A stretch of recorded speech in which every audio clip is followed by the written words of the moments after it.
Uma grande pessoa, sempre estudioso, sempre com as suas opiniões ponderadas, concisas, conscientes.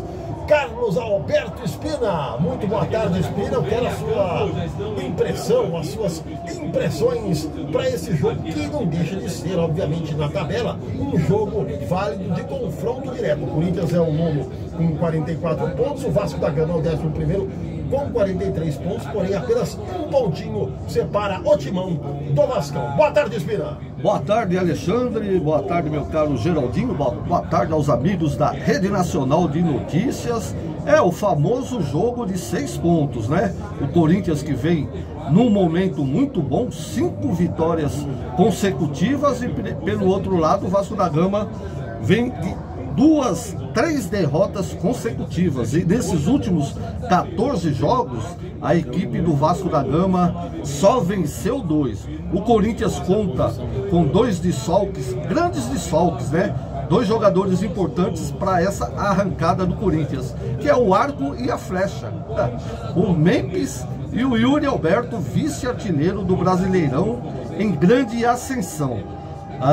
Teremos aqui nesse jogo, caso ocorra a lei do ex, né? Pelo lado do Vasco da Gama, 2 jogadores, conforme a escalação dada pelo Geraldinho, João Vitor e o Lucas Piton, e pelo lado do Corinthians ele, Thales Magno. Então um jogo importante, o Corinthians em 9º lugar, se vencer, não vai pular uma casa só, vai para 8º lugar, e o Vasco da Gama, se vencer, é muito mais importante para o Vasco, que pode chegar também ao 8º lugar. Então um jogo de 2 clubes gigantesco, né? O Corinthians tinha uma série de várias vitórias diante do Vasco, foi quebrada nesse primeiro turno, e eu estava lá em São Januário, 2-0, onde o Vasco estava em outro momento, muito melhor que o Corinthians, e o Corinthians naquela fase correndo para não cair, meu caro Alexandre. E o seguinte, Espina, você lembrou a vitória do Vasco no primeiro turno, inclusive o Esforza fez um belo gol de falta também.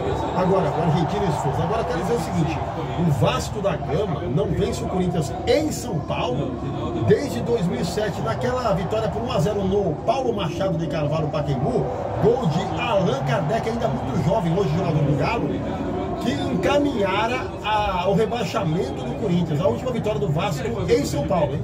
É um dos poucos ainda que não venceu aqui na Neoquímica, né? Então é um grande jogo, Corinthians e Vasco da Gama, 2 momentos, né? Cada um em seu momento, aí o Corinthians numa ascensão, quem diria, estava fugindo do rebaixamento e agora visando a vaga da Libertadores. E o Vasco também pleiteia essa situação, meu caro Alexandre. Eu espero, antes que o Geraldo passar as instalações, eu queria que você comentasse rapidamente, brevemente, a respeito das declarações do Ramon Dias. Ele que fez o Vasco, né, escapar na última temporada, foi demitido no mês de abril e depois veio para o Corinthians, né? O Ramon Dias que foi do céu ao inferno no Vasco da Gama, e teve uma declaração recente falando que o Corinthians é muito maior que o Vasco da Gama, quando comparado a essa situação naquele momento que o Corinthians estava flertando com a zona de rebaixamento. Isso aí pegou mal pelos lados da colina, do gigante da colina, o Vasco da Gama. Ele entrou inclusive com um processo com o Vasco, ele e o filho Emiliano Dias. Queria que você falasse um pouco dessa relação agora conturbada do histórico técnico argentino com o Vasco da Gama.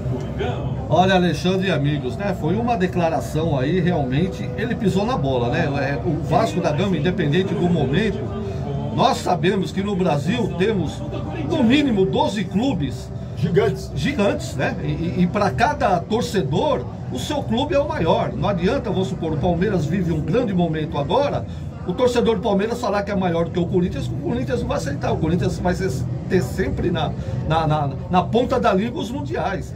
E outra coisa, você comparar São Paulo, Corinthians, Palmeiras e falar quem é o melhor, quem é o maior, isso é complicado. Então o Ramon Dias, que poderia até se tornar um ídolo do Vasco da Gama em relação ao trabalho que ele fez lá, que realmente tirou o Vasco daquela situação, o mesmo fez aqui com o Corinthians, teria que manter aquela do bom cavaleiro, né? Ficar de boa com as 2 torcidas que são gigantescas, a torcida do Vasco é gigante também, então ele deveria ter ficado com a boca fechadinha, que não teria problema, sair por cima nessa situação, porque o jornalista, o torcedor, do jeito que está a internet agora, todo mundo faz pergunta e o cara tem que analisar bem para não entrar numa situação que como ele entrou aí, acabou complicando a situação, meu caro Alexandre.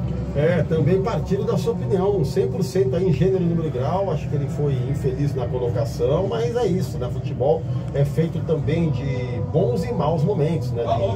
De momentos de turbulência, de polêmica, faz parte do futebol. Acho que o Ramon Dias deveria, né, se tem externar essa opinião dele, que deve ser externada junto com o filho, mas mais reservado, né? É aquela situação, né, ficar em cima do muro e sair bonito dos dois lados, né? Exatamente, até porque, e ele mesmo admitiu isso, quem acolheu ele no futebol brasileiro foi o Vasco da Gama. Então ele tem que ter muito respeito para o Vasco. Ele disse que tem, obviamente, mas foi uma declaração, para mim, um pouco infeliz, bem infeliz do Ramon Dias.